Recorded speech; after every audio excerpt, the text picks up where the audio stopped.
తులారాశి వారికి అన్ని లాభాలు కలగబోతున్నాయి. బాధలు, అపనిందలు, భయము, గౌరవ హాని కలిగే అవకాశం కొంత కనిపిస్తున్నా మీ మనసు ప్రశాంతంగా ఉంచుకోండి. పంచమ రాహువు ఏకాదశ కేతువు అయినందున కొంత లాభము, జయము, ప్రోత్సాహకము, సన్మానము, పశు లాభములు, పుత్ర మూలక అన్ని లాభములు కూడాను. చతుర్థ రాహువు దశమ కేతువు అయినందువల్ల వృత్తి, ఉద్యోగ, వ్యాపారాల యందు చిన్న చిన్న చిక్కులు తొలగుతాయి. మాతృవర్గంలో పేచీలు ఉండొచ్చు.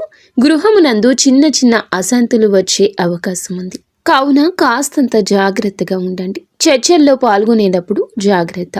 భూగృహ సంపాదన అవకాశం కలగబోతుంది. ఉద్యోగం చేసే వారికి 70-30% ఉండబోతోంది. శని బాగున్నాడు, గురువు కాస్త ఇబ్బంది పెడుతున్నాడు. మిగతా గ్రహాలు బాగున్నాయి. నిత్యము ఇష్టదేవత ఆరాధన చేసుకోమంటూ మా గురువు గారు చెప్తున్నారు. మీకు ఇంకా ఇతరత్ర ఎటువంటి సమస్యలు, సంతాన సమస్యలు, భార్యాభర్తల సమస్యలు, స్త్రీ పురుష వశీకరణం కూడా చేయగలరు మా గురువు గారు. 3 రోజుల్లో పరిష్కారం లభించును. నమ్మకంతో సంప్రదించండి.